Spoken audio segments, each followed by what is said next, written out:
பேசுகிறதுக்கே மனசு வர மாட்டேங்குது. பட் ஐ சைட்லேருந்து கொஞ்சம் தூரம் போயிடுச்சு ட்ரோன். அந்த செடிகள் எங்கேயும் உள்ளே போய் மாட்டிக்கிட்டு அன்ஃபார்ச்சுனேட்லி ட்ரோன் கிராஷ் ஆகிட்டு.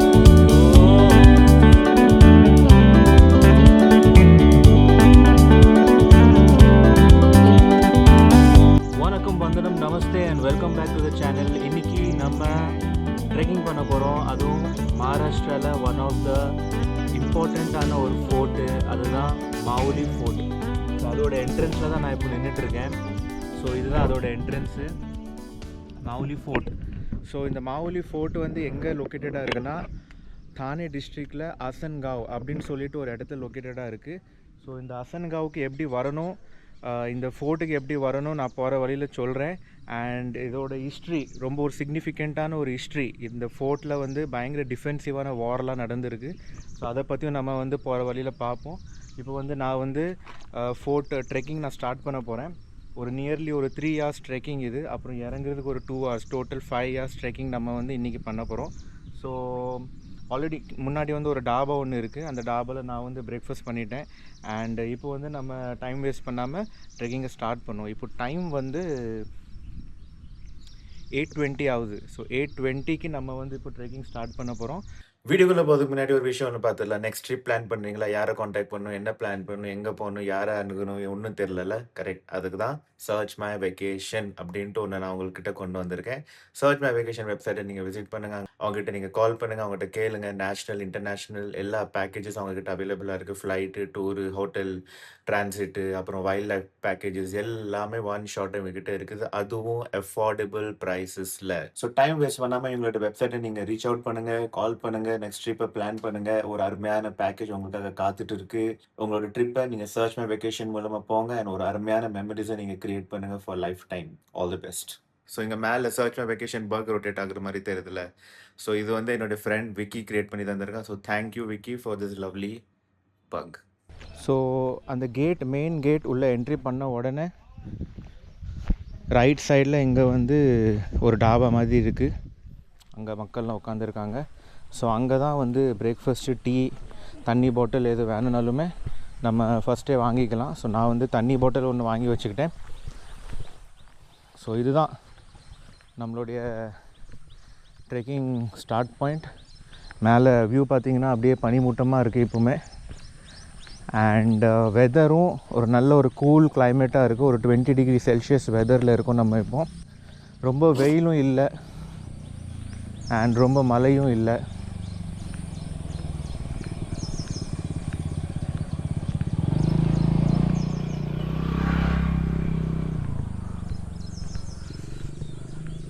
இங்கே வந்து என்னமோ கட்டியிருக்கிறாங்க. இது என்னென்னு ஆக்சுவலாக அந்த நான் என்ட்ரு பண்ண டைம்லேயே வந்து இது பார்த்தேன். இது என்னன்னு எனக்கு தெரில. சிவாஜி மகாராஜ் குழுது வந்து என்னமோ அவங்க கட்டியிருக்கிறாங்க என்ட்ரியில். உள்ளே வந்து சிவாஜி மகாராஜோட ஃபோட்டோஸ்லாம் இருக்குது. மேபி சம் மியூசியம் டைப்பாக இருக்கும்னு நினைக்கிறேன்.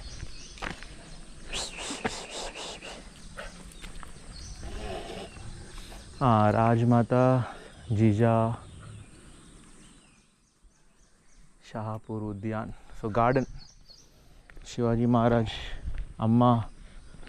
அவங்களுடைய அம்மா பேரில் ஒரு சின்ன கார்டன் மாதிரி பண்ணியிருக்காங்க. ஸோ இந்த கார்டனுக்குள்ளே வந்து அந்த டைமில் வார் சோல்ஜர்ஸ்லாம் எப்படி பண்ணாங்க அதை வந்து ஒரு ஸ்டாச்சுவாக அவங்க மாற்றி வச்சுருக்குறாங்க. ஒரு சின்ன கார்டன் மாதிரி. மேபி அவங்க அம்மாவுக்கு டெடிகேட் பண்ணியிருப்பாங்களா இருக்கும், சிவாஜி மகாராஜோட அம்மாவுக்கு. ஸோ அந்த பேக்ட்ராப்லேயும் பார்த்தோம்னா அவங்க அம்மாவோட சிலைகளாக தான் இருக்குது. சிவாஜி மகாராஜோட அம்மா ஜிஜாபாய். இங்கேருந்து நடந்து வந்ததுக்கப்புறம் இங்கே ஒரு டெம்பிள் பக்கத்துலேருந்தே 2 ரூட்டு போகுது. இப்போது இந்த ரூட்லேருந்து எந்த ரூட்டு போகணுன்னு எனக்கு தெரியல. பட் மேலே வந்து போர்டு போட்டிருக்குறாங்க. ஸோ 2 ரூட் பிரியுது. பார்த்திங்கன்னா மேலே வந்து போர்டு போட்டிருக்காங்க, மாவுலி கடுனா ஃபோர்ட். மராட்டியில் கோட்டையோட பேர் கடு சொல்லுவாங்க. மாவுலி கட் உட என்ட்ரி வந்து இது தான். So let's go. அசன்காவ் தானேயில் ஒரு இடம் இது, அசன்காவ் ரயில்வே ஸ்டேஷன். நான் வந்து ட்ரெயினில் தான் வந்தேன் இன்றைக்கி. தாதர் ஸ்டேஷன்லேருந்து சென்ட்ரல் சைட்லேருந்து அசன்காவுக்கு வந்து நம்மகிட்ட டைரக்ட் ட்ரெயின்ஸே இருக்குது. சேஞ்சே பண்ண வேண்டாம். டைரக்ட் ட்ரெயின்ஸ் இருக்குது. நம்ம தாதர் ஸ்டேஷன் சென்ட்ரல்லேருந்து ஏறினோம்னா நேராக அசன்காவ் வந்து இறங்கிடலாம். அப்புறம் அசன்காவ் ஸ்டேஷனில் இறங்கிட்டு ஸ்டேஷனில் இறங்கினதுக்கப்புறம் வெஸ்ட் சைடில் வரணும். வெஸ்ட் சைடில் வந்துட்டு ரிக்ஷா இருக்குது. ரிக்ஷாவில் வந்து ஷேரிங் ஆட்டோவும் கிடைக்கும், இண்டிவிஜுவல் ரிக்ஷாவும் பண்ணிக்கலாம். எஸ்டி பஸ் ஆப்ஷனும் இருக்குது. பட் எஸ்டி பஸ் வந்து ஃப்ரீக்வன்சி ரொம்ப கம்மி. வீக்கெண்டில் கூட்டம் இருக்க டைமில் வந்து ரிக்ஷாவில் வந்து ஷேரிங் கிடச்சிரும். பட் நம்ம வந்து வீக் டேயில் வந்தால் கூட்டம் இருக்காது. ஸோ ஷேரிங் கிடைக்கிறது வந்து கஷ்டம். ஸோ இண்டிவிஜுவல் ஆட்டோ பண்ணி தான் வரணும். நான் வந்து இண்டிவிஜுவல் ஆட்டோ பண்ணி தான் வந்தேன். 500 ருபீஸ்க்கு நான் வந்து டீல் பண்ணியிருக்கேன் அவங்ககிட்ட. ஸோ 500ல் வந்து என்னை பேஸ் வில்லேஜில் வந்து ட்ராப் பண்ணால், இப்போ நான் கீழே இறங்கும்போது அவனுக்கு ஃபோன் பண்ணிடுவேன். அவன் வந்து மறுபடியும் வந்துடுவான் என்னை பிக்கப் பண்ணுறதுக்கு. ஸோ 500 ருபீஸ் மறுபடியும் அசன்காவ் ஸ்டேஷனில் கொண்டு போய் விட்டுருவான். ஸோ பை ரோடு தானேலேருந்து வந்து ரொம்ப பக்கம், இது ஜஸ்ட் 45 கிலோமீட்டர்ஸ் தான். ஸோ தானேலேருந்து 45 கிலோமீட்டர்ஸ் 1.5 மணி நேரத்தில் டைரெக்ட் பேஸ் வில்லேஜ்க்கே வந்துடலாம். மும்பையிலேருந்து ஒரு 75-80 kilometres. So again 2.5 hours duration. So by ரோடும் வரலாம், பார்க்கிங் வசதிகள்லாம் இருக்குது அந்த வெளியில் நம்ம பார்த்தோம். So all good. Yeah, so இதுதான் எங்களோட ட்ரெயில் ஸ்டார்டிங் பேட்ச். நாங்கள் ஸ்டார்ட் பண்ணிவிட்டோம் எங்களோட ட்ரெக். ரைட் சைடில் பார்த்திங்கன்னா இங்கே ஒரு ரிவர் ஸ்ட்ரீம் மாதிரி போகுது. தண்ணி சத்தம் அப்படியே கேட்குது. தண்ணி கம்மியாக இருக்குது. மழை வந்து இன்னும் ரொம்ப பெய்யலாம். ரொம்ப இன்னும் பெஞ்சதுக்கப்புறம் தண்ணி ஃபுல்லாக நிறைஞ்சிடும் இது. ஸோ இதுதான் எங்களோட ட்ரெயில். எனக்கு வந்து இன்னும் 2 பார்ட்னர்ஸ் கிடச்சிருக்காங்க, இந்த 2 பசங்க. ஸோ அவங்க கூட தான் நான் போயிட்டுருக்கேன்.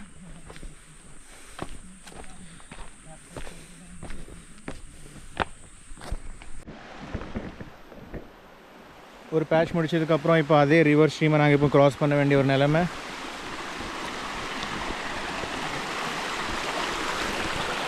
ஸோ தண்ணி இருக்குது, ஆனால் ரொம்ப கம்மியாக இருக்குது. ஆனால் நல்லா சுத்தமான தண்ணி. ஸோ இந்த ரிவர் ஸ்ட்ரீமை தான் நம்ம இப்போ க்ராஸ் பண்ணி போகணும்.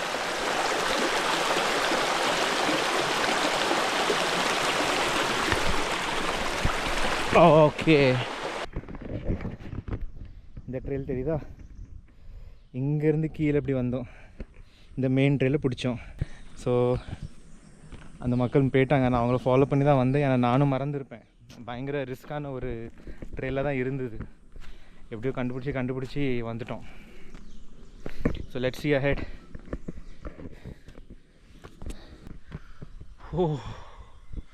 ஓ மை குட்னஸ், எனக்கு என்னோடய ஏத்தால ஒரு வியூ ஒன்று இருக்குது. சான்ஸே இல்லை, பயங்கரமாக இருக்குது. இவ்வளோ கஷ்டமான ட்ரெயிலை முடிச்சுட்டு வந்து இப்படி ஒரு பியூட்டிஃபுல்லான வியூ பார்க்கும்போது எப்படி இருக்குது தெரியுமா? நீங்களும் பாருங்கள். பாருங்கள் கைஸ், ஃபுல்லாக பனி மூட்டம். மேலே மவுண்டன்ஸ் பாருங்கள்.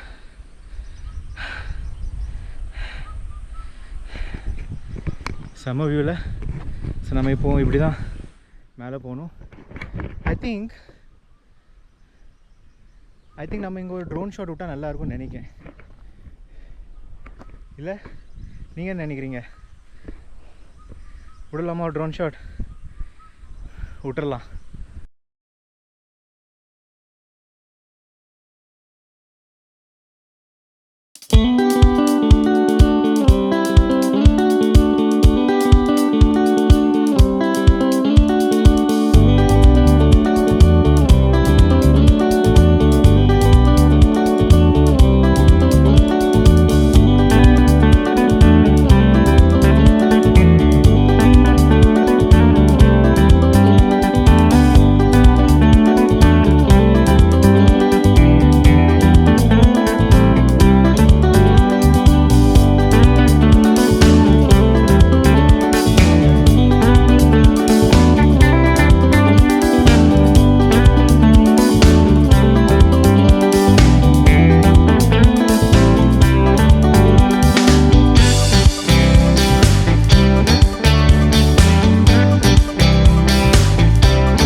ஐயோ இருட்டா அங்கே போகாத. ஐயோ போச்சே, என் ட்ரோன் போச்சு. நல்லா தான் பறக்க விட்டேன். ஓரளவுக்கு ஆங்கிள்லாம் வந்தது கரெக்டாக. பட் ஐ சைட்லேருந்து கொஞ்சம் தூரம் போயிடுச்சு ட்ரோன். அதுக்கப்புறம்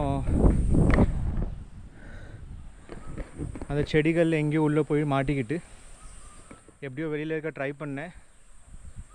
அதுக்கப்புறம் ட்ரோன் நாட் கனெக்டட் அப்படின்ட்டு என்னுடைய ஆர்சியில் வந்துட்டு. ஸோ அன்ஃபார்ச்சுனேட்லி ட்ரோன் கிராஷ் ஆகிட்டு. எதிர்பார்க்கல. எனக்கு என்ன சொல்கிறதுன்னு தெரில. ஷே, ஐயோ,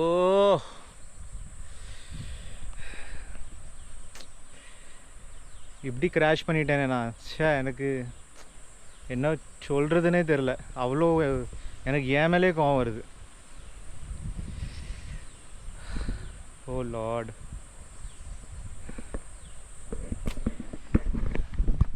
ட்ரெக் பண்ணுற மூடே எனக்கு போயிடுச்சு.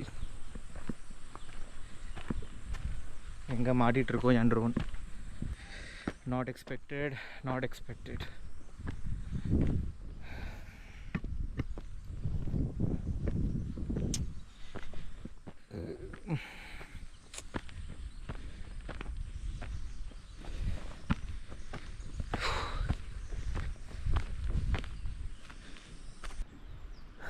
ஸோ அதான் கைஸ் மௌலி ஃபோர்ட். இது தெரியுதுல்ல, இதுதான் மௌலி ஃபோர்ட். அந்த நடுவில் ஒரு பினாக்கல் மாதிரி தெரியுது. ஸோ இதுதான் மௌலி ஃபோர்ட். சம்வேர் இயர் இங்கே தான் நான் வந்து என்னோடய ட்ரோனை க்ராஷ் பண்ணிட்டேன்.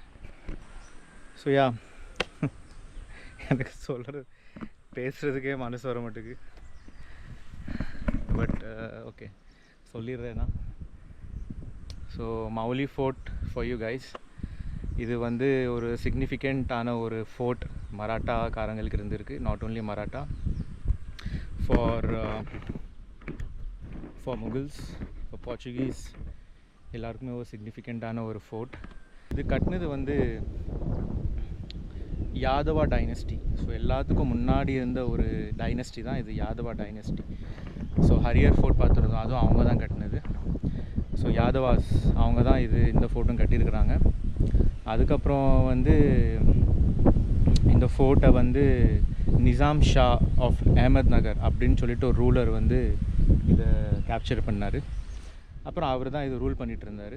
அப்புறம் அவர் ரூல் பண்ணிகிட்டு இருந்த டைமில் முகல்ஸ் கிட்டேருந்து ஒரு பயங்கர ஒரு இன்வேஷன் வந்துச்சு மகாராஷ்டிராக்குள்ளே. ஸோ அந்த டைமில் மராட்டாக்காரங்களும் ஒரு ஸ்ட்ராங் ஹோல் மகாராஷ்டிராவில் பண்ணிகிட்டு இருந்தாங்க. ராஜே ஷாஜி போஸ்லே அவர் தான் சத்ரபதி சிவாஜி மகாராஜோட அப்பா. அவரும் நிசாம் ஷா ஆஃப் அஹமத் நகர் அவங்க ரெண்டு பேருமே அலைன் பண்ணிக்கிட்டு இந்த ஃபோர்ட்டில் வந்து அவங்க ஒரு என்ன சொல்கிறது, ஒரு ஸ்ட்ராங் ஹோல்டு மாதிரி பண்ணிகிட்டு இருந்தாங்க, முகல்ஸை உள்ளே விடக்கூடாது அப்படின்னு சொல்லிட்டு. ஆனால் என்னாச்சுன்னா ரொம்ப ஃபோர்ஸ்ஃபுல்லி முகல்ஸ்காரங்க வந்தாங்க. முகல்ஸ்காரங்க ஷாஜஹான், எம்பரர் ஷாஜஹான் தாஜ்மஹல் கட்டினார்ல, அவர் தான் ஷாஜஹான். And Adil Shah of Bijapur. இந்த பேர்கள்லாம் நம்ம வந்து ஹிஸ்ட்ரியில் படிச்சிருப்போம் நிறையா. நான்லாம் படிச்சிருக்கேன் ஹிஸ்ட்ரியில். ஸோ இவங்க ரெண்டு பேரும், ஆதில் ஷா ஆஃப் பிஜாப்பூர் அண்ட் ஷாஜஹான் தாஜ்மஹல் கட்டினவர், ரொம்ப பயங்கரமாக ஃபோர்ஸ்ஃபுல்லி அவங்க இன்வைட் பண்ணாங்க. ஸோ இன்வைட் பண்ணும்போது வந்து அவங்களால கண்ட்ரோல் பண்ண முடியல. அப்போ தான் என்னாச்சுன்னா ராஜே ஷாஜி போஸ்லே, சிவாஜி மகாராஜோட அப்பா, சின்ன வயசில் சிவாஜி மகாராஜ் வந்து சின்ன பையனாக இருந்தார். அப்போது சிவாஜி மகாராஜையும் அவங்க அம்மா ஜிஜாபாயையும், அதாவது அவங்களோட ஒய்ஃப் ஜிஜாபாயையும் இந்த மௌலி ஃபோர்ட்டில் தான் அவங்க வந்து ஒளிச்சு வச்சுருந்தாராம். செம்ம ஒரு ஹிஸ்ட்ரியில். ஸோ இந்த ஃபோர்ட்டில் தான் அவர் வந்து ஒளிச்சு வச்சுருந்தாராம்.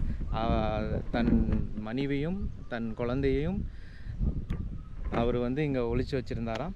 பட் சம்ஹவ் அந்த ஒரு பேட்டலில் வந்து மராட்டாக்காரங்க தோந்துட்டாங்க. ஸோ அது வந்து முகல்ஸ்கிட்ட போயிடுச்சு.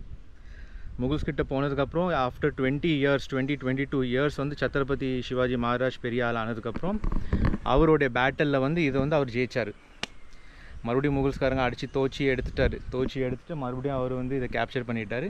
கேப்சர் பண்ணதுக்கப்புறம் அவர் வந்து ரொம்ப இன்ஃப்ளூயன்ஸ் வந்து ரொம்ப கம்மியாகிடுச்சு. அதுக்கப்புறம் அவர் வந்து ரொம்பவே என்ன சொல்கிறது, அவருடைய இம்பார்ட்டன்ஸ் கம்மியானதுனால முகல்ஸ்காரங்க மறுபடியும் வந்து இதை கேப்சர் பண்ணிட்டாங்க. ஸோ கேப்சர் பண்ணும்போது தான் ட்ரீட்டி ஆஃப் புரந்தர், இதுவும் நம்ம வந்து ஹிஸ்ட்ரியில் படிச்சிருக்கோம்.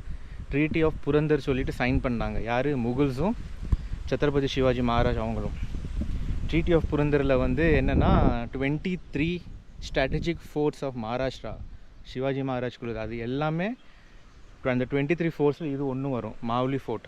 ஸோ இந்த 23 ஃபோர்ட்ஸ் இன்க்ளூடிங் திஸ் மாவுலி ஃபோர்ட், இது எல்லாமே வந்து சிவாஜி மகாராஜ் வந்து அந்த முகல்ஸ் கிட்ட கொடுத்துட்டாங்க. ஸோ இப்படி போயிட்டே இருந்துச்சு. அதுக்கப்புறம் முகல்ஸ் கிட்ட போனதுக்கப்புறம் அது வந்து போர்ச்சுகீஸ் கிட்ட வந்துச்சு. அப்புறம் தான் போர்ச்சுகீஸே வந்தாங்க எவ்வளோ வருஷம் கழிச்சு.